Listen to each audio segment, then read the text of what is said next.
Hi, my name is Pat, and this is my channel, Book Chat with Pat, and I'm glad that you're here. This is going to be my weekly wrap-up. This week, I finished reading William Kent Krueger's novel, The River We Remember. This is a book that I'm reading for my in-person book group. And we'll be meeting early next week to discuss this. So I'm going to wait until after we have our meeting in order to discuss the book fully here. But I will just say that I really liked this novel a lot. It's a murder mystery set in Minnesota in the 1950s, post-World War II. The main character and local sheriff is a decorated war hero who has come home with some invisible scars. A Native American citizen of the town is also a war veteran. He has come home with his new wife, a Japanese woman, and he finds himself accused in the murder of a wealthy but fairly despicable landowner. This book reminded me a great deal of David Guterson's novel, Snow Falling on Cedars. Another book set in post-World War II, 1950s, where a local veteran is found dead and another local veteran, a Japanese American man who grew up in the same town, finds himself accused in the murder. More to come about William Kent Krueger soon. Next, I'm participating in the group read for Victober of Mary Elizabeth Braddon's novel, The Doctor's Wife.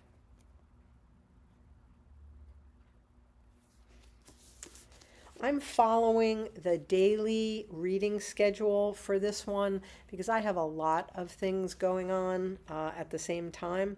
So we're reading basically 2 chapters a day for the first 18 days of October.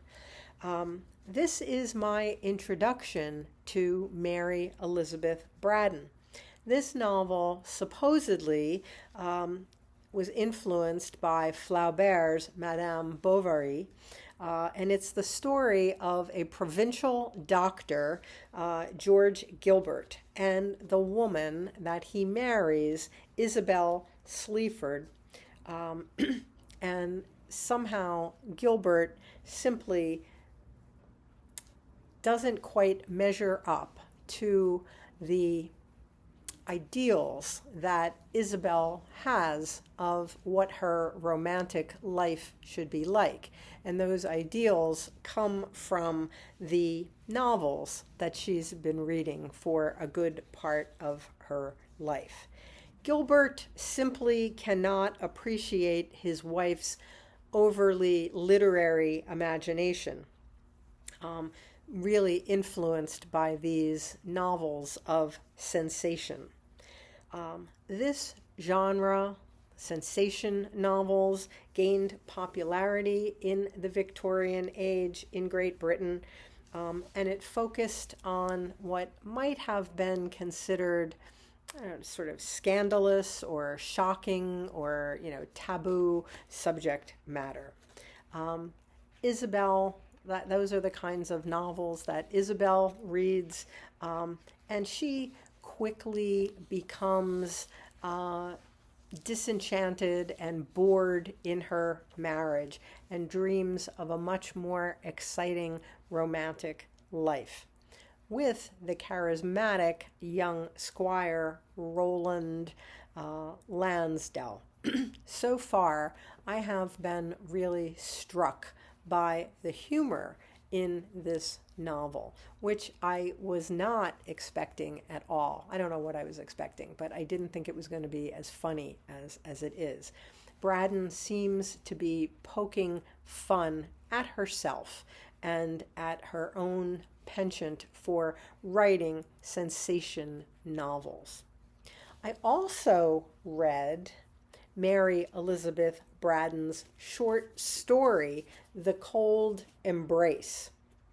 In this volume of Victorian ghost stories by eminent women writers. And this is part of my effort to combine some spooky reads for October with my reading events in Victorian reading. This story, The Cold Embrace, is a terrific little short story about the lengths that a jilted woman will go to get revenge. We also started reading this week Oryx and Crake by Margaret Atwood.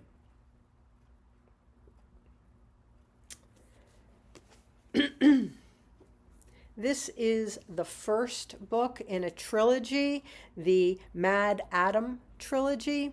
We're reading this book with the I'm with the Band book club, started by my friend MJ at Reading This Life. This is a frequently banned book in many places in the United States, where book banning has unfortunately become very popular. It is also one of the 13 books on Utah's list of books being banned throughout the entire state. This is a book about a post-apocalyptic world where the human race has been all but wiped out by a genetically engineered plague. It was shortlisted for what was then called the Man Booker Prize in 2003. It was also a New York Times notable book of the year that year. It's a horrifying post-apocalyptic vision of the future. And it is also a biting satire of contemporary society and big business. It's a compelling story, and the writing is superb, especially after our first choice for this club, A Court of Thorns and Roses, which we read last month, which could not be called great literature by any stretch of the imagination. However, Margaret Atwood's novel is a pretty horrifying book, and it deals with all kinds of incredibly disturbing subjects. Where I am in the novel right now, we have met most of the important characters, but the book is filled with some pretty disturbing violence or descriptions of violence, all kinds of big business, big corporation abuses. There's drug abuse, and probably the most disturbing thing that I've read so far, there is child pornography taking place in a part of the society, the pre-apocalyptic society. I could never support book banning in any way, shape, or form, and I certainly don't approve of the removal and destruction of books that apparently has been ordered in Utah now. Books have to be removed and destroyed. They cannot be sold or redistributed or moved anyplace else. At the same time, I am feeling conflicted about this book. This isn't a book for children. I can't see this book being in a middle school library, for instance. I can't see this being on any middle school, recommended list of books. And I can't imagine a middle school child being in any way interested in this book either. This is an adult novel. I don't know that I can see too many high school kids being interested in this either. I wouldn't recommend this for anyone below, say, a senior in high school. This is a book meant for mature readers. And, while of course Margaret Atwood is protesting her books being banned in Utah, I think she probably would agree that this is not a young adult novel. This is an adult novel.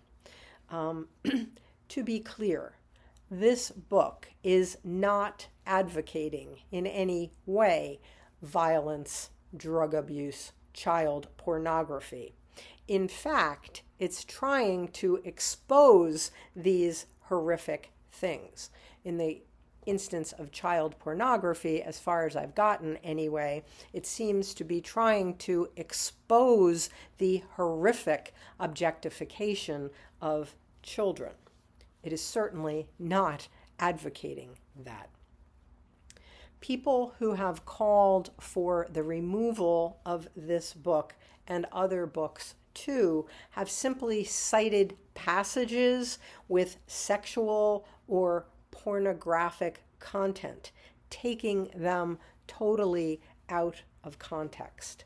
This is usually the case in these instances of book banning. At any rate, we are discussing this novel in a group on the Fable app. Only a few members of the group so far have started it and have been weighing in the conversation. But it's very early in the month. I suspect that more people, because I think we're up to 40 some odd people in the club. So I suspect that there will be more people commenting in the near future. I will be very interested to hear how others are experiencing this novel as well.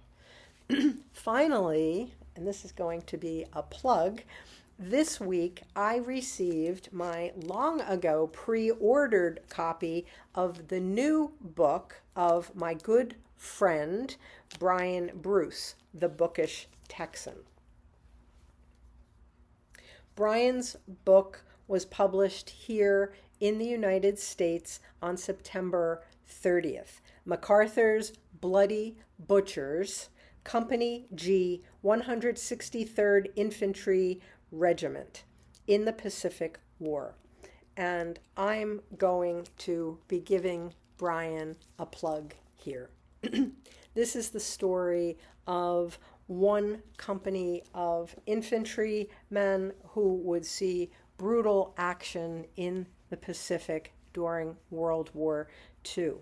Among these men was Brian's uncle, his father's older brother, Sergeant Doyle Bruce from Texas, who throughout Brian's life was a larger-than-life figure.